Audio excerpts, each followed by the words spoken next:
إن الحمد لله نحمده ونستعينه ونستغفره ونعوذ بالله من شرور أنفسنا وسيئات أعمالنا من يهده الله فلا مضل له ومن يضلل فلا هادي له وأشهد أن لا إله إلا الله وحده لا شريك له وأشهد أن محمدا عبده ورسوله أما بعد فإن أصدق الحديث كتاب الله تعالى وخير الهدي هدي محمد صلى الله عليه وسلم وشر الأمور محدثاتها وكل محدثة بدعة وكل بدعة ضلالة وكل ضلالة في النار. On continue la lecture du tafsir du Cheikh Abdurrahman ibn Nasir al-Sa'di rahimahullah ta'ala. Lors du cours dernier, on s'était arrêté au verset 12 de sourate Al-Muzammil, dans lequel Allah subhanahu wa ta'ala dit Inna ladayna ankalan wa jahima wa ta'aman dha ghussatin wa adhaban alima yawma tarjufu al-ardu wal jibalu wa kanatil jibalu kathiban mahila. Allah subhanahu wa ta'ala dit son le sens, nous avons pour eux, c'est-à-dire pour ceux qui n'ont pas cru au prophète sallallahu alayhi wa sallam et à ceux qui l'ont traité de menteurs. Comme cela a clairement été dit par Allah Azza wa Jalla dans le verset précédent وَذَرْنِي وَالْمُكَذِّبِينَ أُولِي النَّعْمَةِ وَمَهِّلْهُمْ قَلِيلًا. Et laisse-moi avec ceux qui crient au mensonge et qui vivent dans l'aisance et accorde-leur un court répit.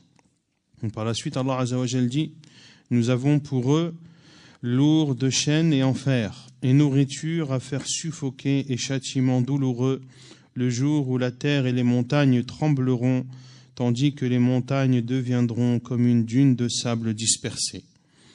قال الشيخ السعدي رحمه الله تعالى أي إن عندنا أنكالا أي عذابا شديدا وجعلناه تنكيلا للذي لا يزال مستمرا على الذنوب وجحيم أي نارا حامية وطعاما ذا غصة وذلك لمرارته وبشاعته وكراهة طعمه وريحه الخبيث المنتن وعذابا أليما أي موجعا مفضعا وذلك يوم ترجف الأرض والجبال من الهول العظيم وكانت الجبال الراسيات الصم الصلاب كثيبا مهيلا أي بمنزلة الرمل المنهال المنتثر ثم إنها تبس بعد ذلك فتكون كالهباء المنثور. Donc il dit rahimahullah, dans la parole d'Allah Azza wa Jalla, nous avons de lourdes chaînes, c'est-à-dire que nous avons un châtiment douloureux et nous en avons fait des chaînes et une prison pour celui qui persiste dans les péchés. Wajahima, et un enfer, c'est-à-dire un feu extrêmement chaud. Wa ta'aman dha ghussah, et nourriture à faire suffoquer. Cheikh Sa'di rahimahullah dit que cette nourriture fait suffoquer de par son goût amer, son goût dégoûtant et de par son odeur extrêmement répugnante et nauséabonde. Wa adhaban alima, et châtiment douloureux, c'est-à-dire douloureux et atroce. Et ceci aura lieu le jour où la terre et les montagnes trembleront. Elles trembleront, ou cette terre et ces montagnes trembleront de par les immenses tourments qui auront lieu ce jour-là. Ce jour-là également où les montagnes, qui sont de par nature ancrées et fermes, seront ce jour-là comme du sable dispersé, c'est-à-dire qu'elles seront réduites à du sable dispersé qui sera amené à sécher puis à devenir comme de la laine cardée qui sera emportée par les vents.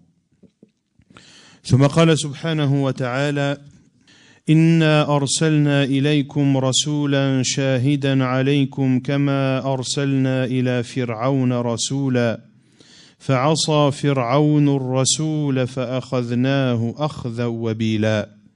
Puis il dit Azza wa Jal selon le sens, en vérité, nous vous avons envoyé un messager, qui est Muhammad sallallahu alayhi wa sallam, pour être témoin contre vous, de même que nous avions envoyé un messager, c'est-à-dire Moussa à Pharaon. Pharaon désobéit alors au messager, nous le saisissâmes donc rudement.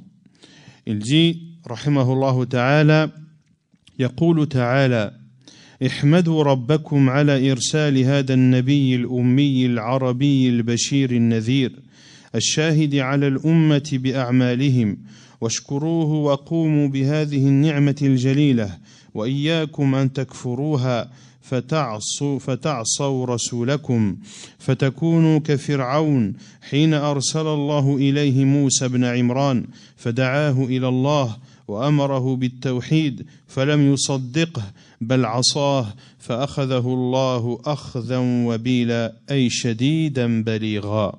Il dit, rahimahullah, Cheikh Sa'di, Allah Azza wa Jal dit, remerciez votre Seigneur et soyez reconnaissants envers lui lorsqu'il vous a envoyé ce prophète qui est arabe, analphabète, un annonciateur, c'est-à-dire de la bonne nouvelle, et un avertisseur, c'est-à-dire contre le châtiment.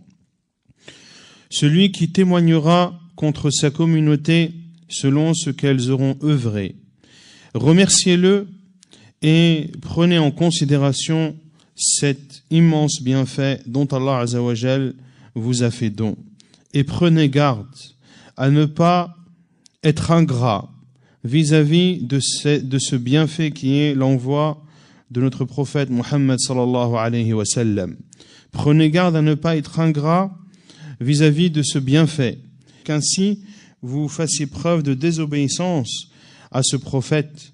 Vous serez alors comme Pharaon qui, lorsqu'Allah subhanahu wa ta'ala a envoyé vers lui Moussa, le fils de Imran, Moussa a appelé Pharaon à Allah et lui a ordonné de mettre en pratique le tawhid, c'est-à-dire de n'adorer qu'Allah Azza wa Jal seul sans ne rien lui associer. Pharaon ne l'a pas compris ainsi et n'a pas considéré le message de Moussa alayhi salam comme étant véridique. Au contraire, il lui a désobéi et Allah Azza wa Jal le saisit rudement, c'est-à-dire d'une façon forte et prononcée. ثم قال تعالى فكيف تتقون إن كفرتم يوما يجعل الولدان شيبا السماء منفطر به كان وعده مفعولا. Il dit Azza wa Jal selon le sens, comment vous préserverez-vous si vous mécroyez d'un jour qui rendra les enfants comme des vieillards aux cheveux blancs et durant lequel le ciel se fendra, sa promesse s'accomplira sans doute. قال رحمه الله أي فكيف يحصل لكم الفكاك والنجاة من يوم القيامة اليوم المهيل أمره العظيم قدره الذي يشيب الولدان وتذوب له الجمادات العظام فتتفطر به السماء وتنتثر به نجومها كان وعده مفعولا أي لا بد من وقوعه ولا حائل دونه. Il dit rahimahullah, comment pourriez-vous être délivrés et comment pourriez-vous être sauvés le jour du jugement, ce jour qui a une immense importance, ce jour qui fait peur, un jour qui rendra les enfants comme des vieillards, un jour dans lequel les choses immenses et inertes seront dissoutes. Ainsi, le ciel se fendra et les étoiles se disperseront. Kana wa'duhu maf'oula. Et sa promesse, la promesse d'Allah Azza wa Jal, s'accomplira sans doute. C'est-à-dire que ce jour aura lieu sans aucun doute et rien ne pourra empêcher le fait que ce jour arrive. ثم قال تعالى إن هذه تذكرة فمن شاء اتخذ إلى ربه سبيلا. Ceci est un rappel que celui qui veut prenne une voie menant à son Seigneur.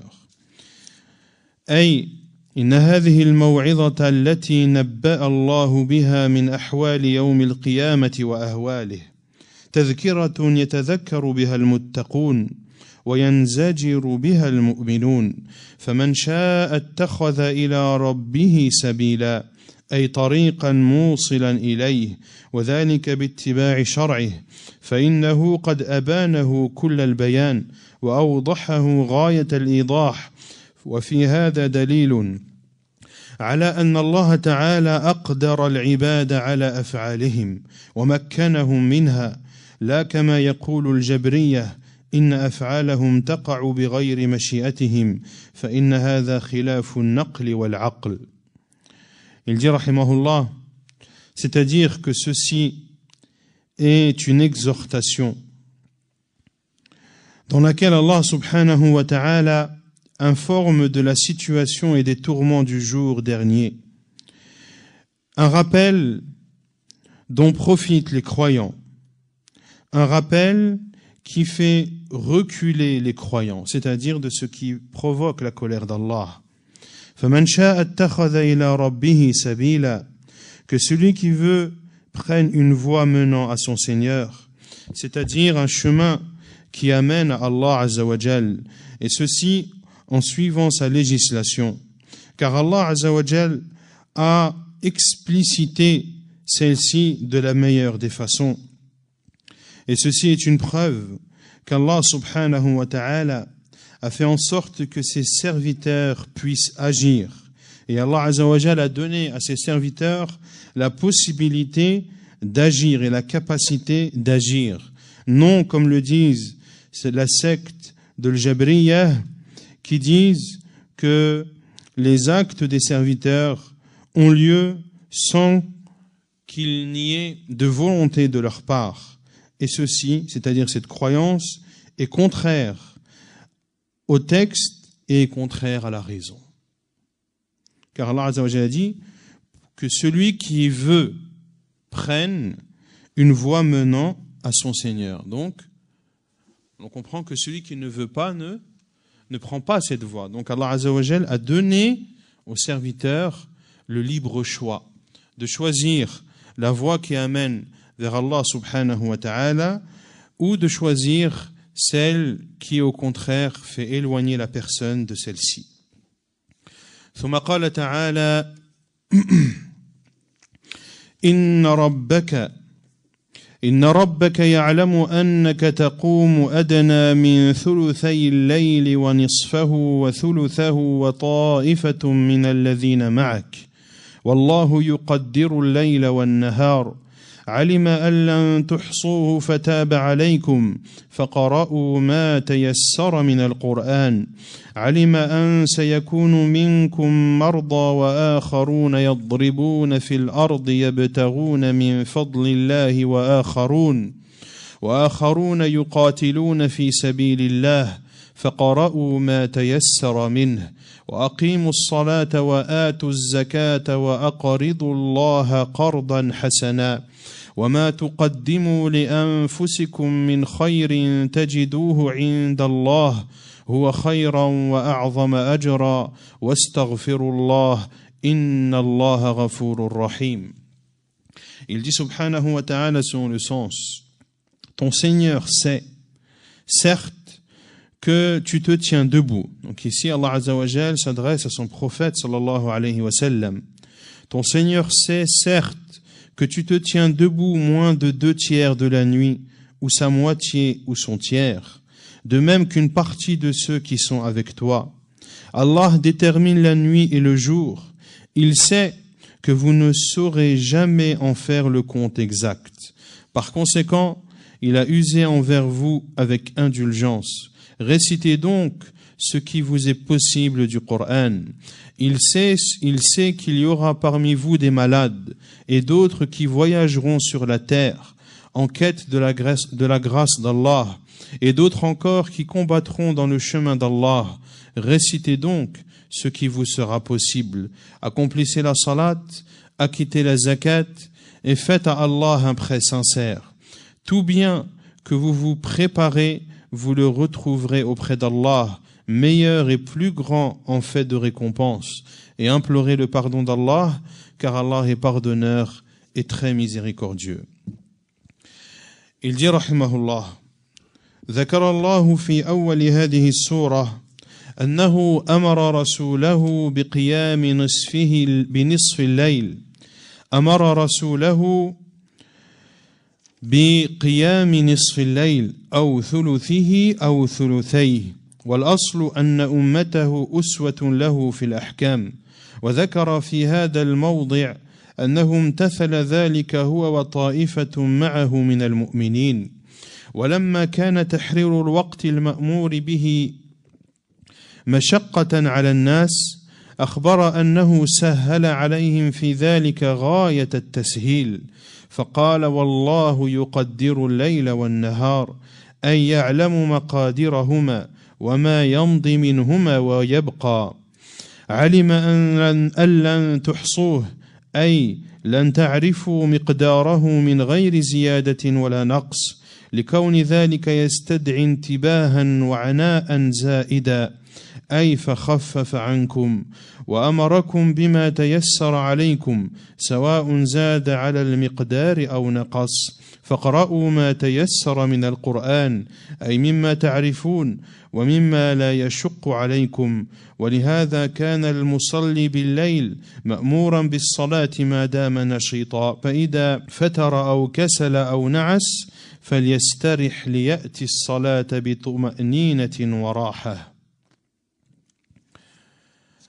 Il dit rahimahullah, Allah subhanahu wa ta'ala a cité au début de cette sourate qu'il a ordonné à son prophète sallallahu alayhi wa sallam de prier la moitié de la nuit ou son tiers ou ses deux tiers.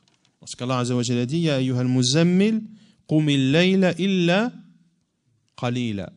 Prie la nuit sauf une partie dans laquelle tu dormiras. Nisfahu, la moitié, prie la moitié de cette nuit.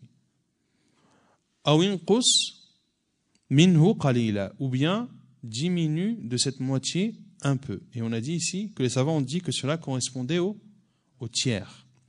Aw zid alayh, ou rajoute, c'est-à-dire en plus de la moitié. Et ici les savants ont dit que ce sont les deux tiers.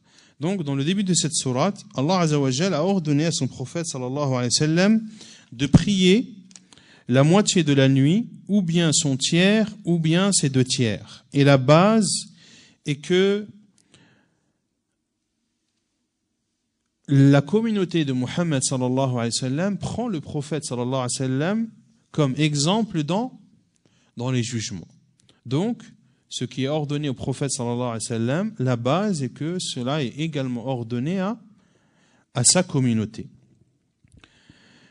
Et Allah subhanahu wa ta'ala a cité dans ce 20e verset de sourate Al-Muzammil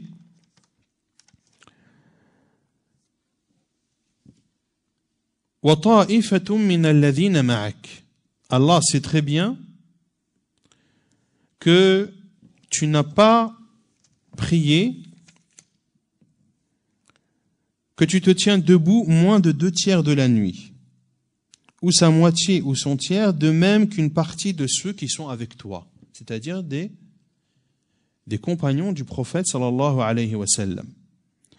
Donc, dans ce verset, Allah Azza wa Jal informe que le prophète sallallahu alayhi wa sallam, ainsi que ceux qui étaient avec eux parmi les croyants, ont mis en application cet ordre d'Allah Azza wa Jal de prier la nuit, de prier la moitié de la nuit, ou son tiers, ou ses 2 tiers. Mais parce que le fait de compter et de savoir exactement le temps qui a été prié, parce que cela était une contrainte pour les gens, Allah subhanahu wa ta'ala a informé qu'il a apporté un allègement à cela. Car il était difficile pour les compagnons, radiyallahu anhum, de déterminer exactement combien de temps ils ont prié. Car au temps du prophète sallallahu alayhi wa sallam, comment est-ce qu'il se repérait au niveau du temps? La journée, par rapport au soleil. Lorsqu'il est au zénith, lorsque l'ombre est égale à la chose, lorsque le soleil se couche, etc. etc. Donc, cela était possible. Ils avaient la possibilité de se repérer par rapport au soleil. Or, lorsque le soleil se couche, il est difficile de se repérer temporellement. On peut se repérer géographiquement, grâce aux étoiles, mais temporellement, de savoir le temps, est-ce que c'est le début de la nuit, la moitié, etc., c'était difficile de se repérer. Donc ainsi, Allah Azza wa Jal, pour cela qu'Allah Azza wa Jal a dit « Wallahu yuqaddiru al-layla wan-nahar » Allah détermine la nuit et le jour. C'est-à-dire qu'Allah sait parfaitement le temps de la nuit et du jour, et il sait parfaitement ce qui est passé de ce jour et de cette nuit, et ce qu'il reste de ce jour et de cette nuit. Puis Allah Azza wa Jal dit, il sait que vous ne saurez jamais faire le compte exact. C'est-à-dire que vous ne saurez pas de façon exacte combien de temps vous avez prié, sans rajouter ou bien diminuer. C'est-à-dire prier plus de la moitié ou moins de la moitié, plus des 2/3 ou moins des 2/3. Pour cela que d'autres mufassirin ont dit que cela était une contrainte, car les compagnons radiyallahu anhum priaient une grande partie de la nuit de peur de ne pas prier moins des 2/3. Donc ça les amenait à prier et à allonger leur prière jusqu'à des fois un peu avant l'apparition de l'aube. Donc cela était une réelle contrainte pour eux, car cela demande une attention particulière. Ainsi, Allah Azza wa Jal leur a facilité et allégé ce jugement et leur a ordonné de prier ce qui leur est possible, que cela dépasse ce qui est demandé ou que cela soit en deçà de ce qui est demandé. Et Allah Azza wa Jalla a dit فَقْرَأُوا مَا تَيَسَّرَ مِنَ الْقُرْآنِ. Récitez donc ce qui vous sera possible du Coran, c'est-à-dire ce que vous connaissez et ce qui n'est pas une contrainte pour vous. Et Cheikh Saadi dit وَلِهَذَا, c'est pour cela que celui qui prie la nuit, il lui est ordonné de prier selon tant qu'il a de l'énergie et de la vivacité. Lorsqu'il commence à s'affaiblir, ou lorsqu'il commence à faire preuve de lassitude, ou lorsqu'il commence à somnoler, alors qu'il se repose afin de prier de façon sereine et après s'être reposé. Est-ce que c'est clair? ثم ذكر بعض الأسباب المناسبة للتخفيف فقال علم أن سيكون منكم مرضى يشق عليهم صلاة ثلثي الليل أو نصفه أو ثلثه فليصلي المريض المتسهل عليه ولا يكون أيضا مأمورا بالصلاة قائما عند مشقة ذلك بل لو شقت عليه الصلاة النافلة فله تركها وله أجر ما كان يعمل صحيحا وآخرون يضربون في الأرض يبتغون من فضل الله أي وعلم أن منكم مسافرين يسافرون للتجارة ليستغنوا عن الخلق ويتكففوا عن الناس أي فالمسافر حاله تناسب التخفيف ولهذا خفف عنه في صلاة الفرض فأبيح له جمع الصلاتين في وقت واحد وقصر الصلاة الرباعية وكذلك وآخرون يقاتلون في سبيل الله فقرأوا ما تيسر منه فذكر تعالى تخفيفين تخفيفا للصحيح المقيم يراعي فيه نشاطه من غير أن يكلف عليه تحرير الوقت بل يتحرى الصلاة الفاضلة وهي ثلث الليل بعد نصفه الأول وتخفيفا للمريض أو المسافر سواء كان سفره للتجارة أو لعبادة من قتال أو جهاد أو حج أو عمرة ونحو ذلك فإنه أيضا يراعي ما لا يكلفه فلله الحمد والثناء الذي ما جعل على الأمة في الدين من حرج بل سهل شرعه وراعى أحوال عباده ومصالح دينهم وأبدانهم ودنياهم. Puis Allah subhanahu wa ta'ala a ensuite cité les différentes causes qui justifient un allègement. Et il a dit Azza wa Jal, selon le sens, il sait qu'il y aura parmi vous des malades. Des malades pour qui la prière de nuit, notamment de prier les 2/3 de la nuit ou sa moitié ou son tiers, que cela sera difficile pour eux. Ainsi que le malade prie ce qui lui est facile. De même que cette prière, il n'est pas obligé de l'accomplir debout, si cela est une contrainte pour lui. Et si cette prière est une contrainte pour lui, si cette prière surérogatoire est une contrainte pour lui, alors il lui est autorisé de la délaisser. Et il aura la récompense de l'avoir accomplie comme lorsqu'il accomplit ses prières, lorsqu'il est en bonne santé. Ainsi, et cela fait référence à un hadith authentique du prophète sallallahu alayhi wa sallam, dans lequel le prophète sallallahu alayhi wa sallam nous informe que celui qui est en voyage ou que celui qui est malade et qui délaisse une prière surérogatoire, eh bien, il aura la récompense de celle-ci de la même façon qu'il accomplit ses prières surérogatoires lorsqu'il est résident ou lorsqu'il est en bonne santé. Et cela fait partie des mérites d'accomplir les prières surérogatoires et les actes surérogatoires de façon générale, car lorsque tu as une excuse de ne pas les faire pour cause de maladie ou de voyage, eh bien, tu auras la récompense de les avoir comme si tu les avais accomplis. Puis il dit Azza wa Jal, et d'autres qui voyageront sur la terre en quête de la grâce d'Allah. C'est-à-dire, et Allah Azza wa Jal sait également qu'il y aura parmi vous des voyageurs qui voyageront pour le commerce, afin de ne pas être dépendants des gens et de ne pas tendre la main aux gens. C'est-à-dire que le voyageur, sa situation justifie un allègement. C'est pour cela que la prière obligatoire lui a été allégée. Et il a été autorisé aux voyageurs de rassembler 2 prières à l'heure d'une des 2 et de raccourcir les prières de 4 rak'at. Et il dit également Azza wa Jal, et d'autres encore qui combattront dans le chemin d'Allah. Ici, Allah Azza wa Jal a donc cité dans ce verset 2 formes d'allègement. Le premier allègement concerne celui qui est en bonne santé et résident.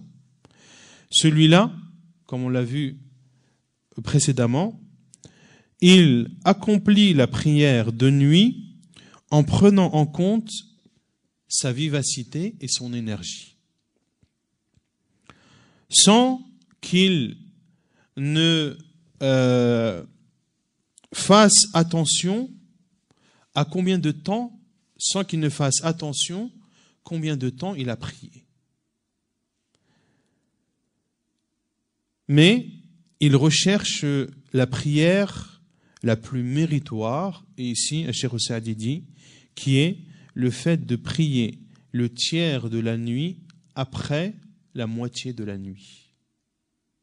Donc de prier le dernier tiers de la nuit, qui est le moment le plus propice et qui est le meilleur moment dans lequel la personne prie. Donc, au début, Allah Azza wa Jalla a ordonné de prier la moitié, le tiers ou les 2 tiers. Ainsi, les compagnons et le prophète sallam essayaient le plus possible de respecter ces laps de temps. Puis, Allah Azza wa Jalla a allégé ce jugement en donnant comme nouvelle directive de prier tant que tu peux et tant que tu en as l'énergie et la vivacité. Donc ceci est le premier allègement. Le deuxième concerne celui qui est malade ou celui qui est en voyage. Que son voyage soit pour un commerce ou pour une adoration, comme le fait de combattre dans le sentier d'Allah, ou d'accomplir le Hajj, ou d'accomplir la Umrah, ou autre adoration. Ces catégories de personnes ont également un allègement concernant la prière de nuit, qui est qu'ils prient tant que cela ne leur cause pas de gêne. Et Cheikh Saadi dit que la louange soit à Allah Azza wa Jal et qu'il soit loué qui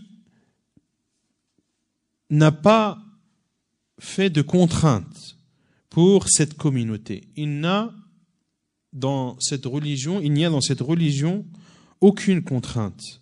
Allah Azza wa Jal a facilité sa législation et a pris en compte dans sa législation la situation de ses serviteurs et a pris en compte dans sa législation subhanahu wa ta'ala les bienfaits de ses serviteurs, que ce soit les bienfaits religieux ou les bienfaits de leur corps ou de leurs choses mondaines.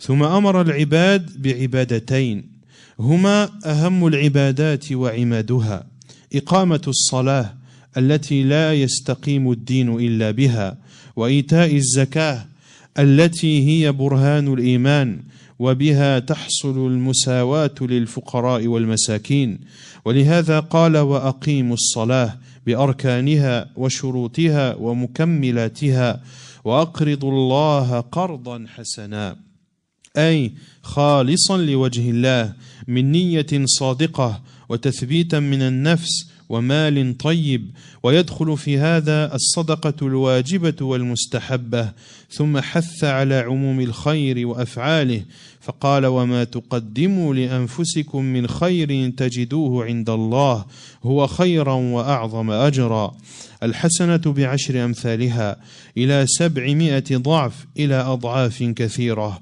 وليعلم أن مثقال ذرة من الخير في هذه الدار يقابله أضعاف الدنيا وما عليها في دار النعيم المقيم من اللذات والشهوات وأن الخير والبر في هذه الدنيا مادة الخير والبر في دار القرار وبذره وأصله وأساسه فوا أسفاه على أوقات مضت في الغفلات ووا حسرتاه على أزمان تقضت بغير الأعمال الصالحات ووا غوثاه من قلوب لم يؤثر فيها وعظ بارئها ولم ينجع فيها تشويق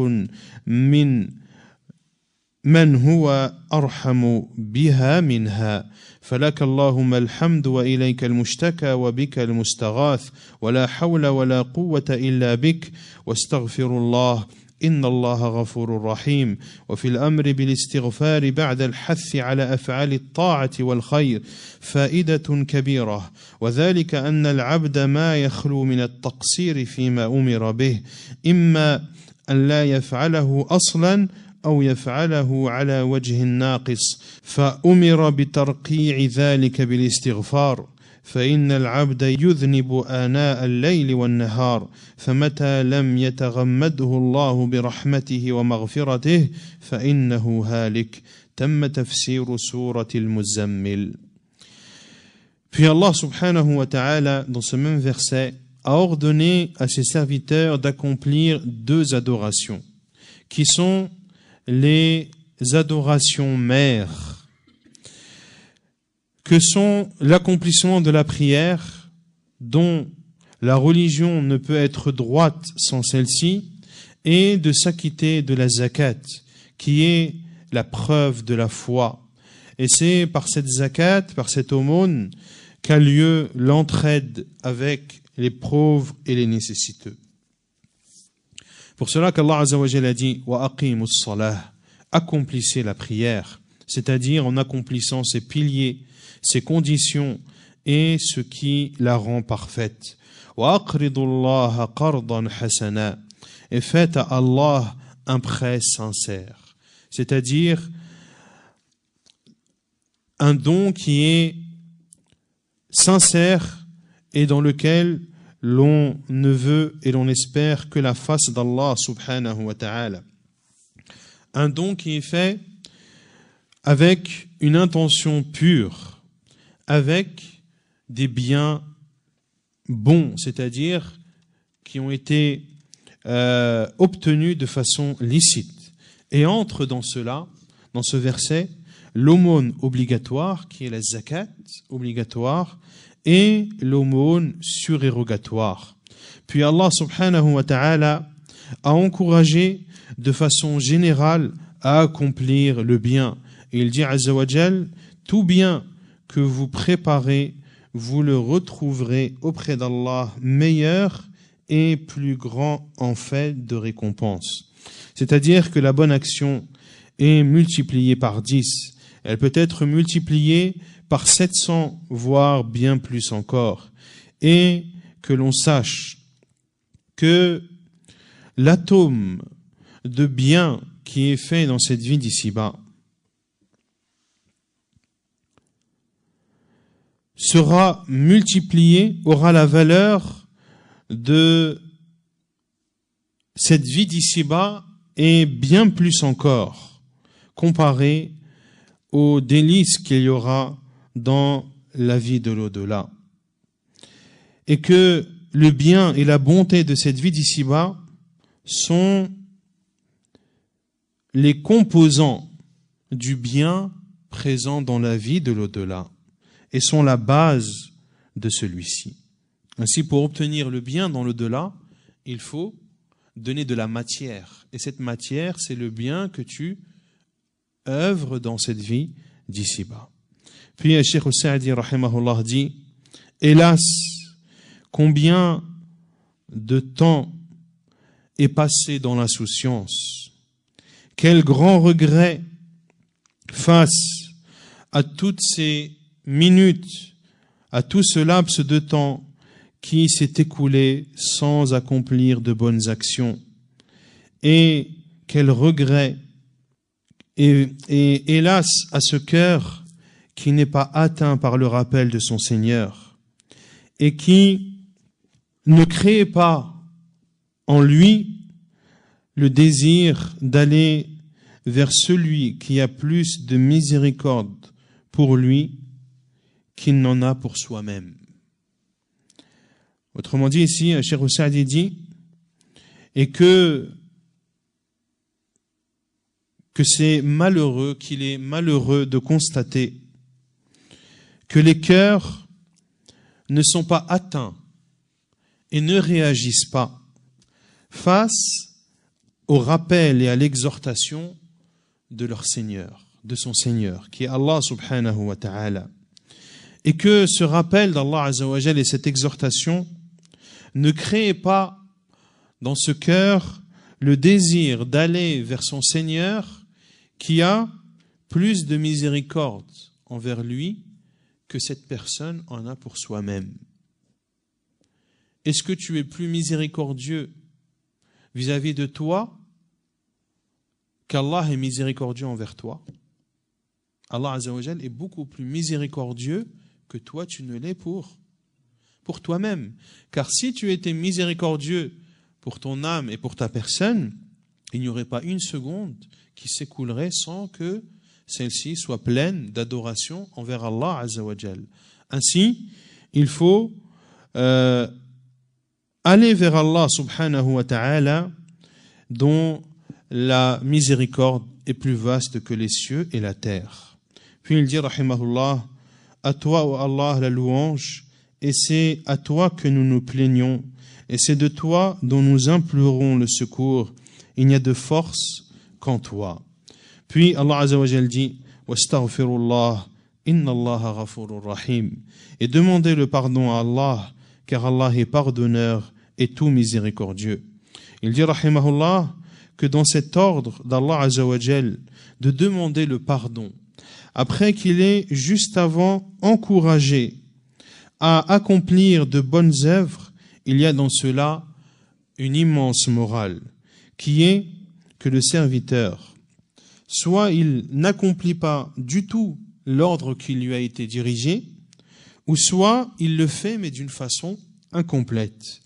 Ainsi, il lui a été ordonné de rattraper cela et de combler ce manque par la demande de pardon, car le serviteur commet des péchés de jour comme de nuit, et si Allah Azza wa Jal ne l'englobe pas dans sa miséricorde et dans son pardon, alors ce serviteur est voué à la perdition.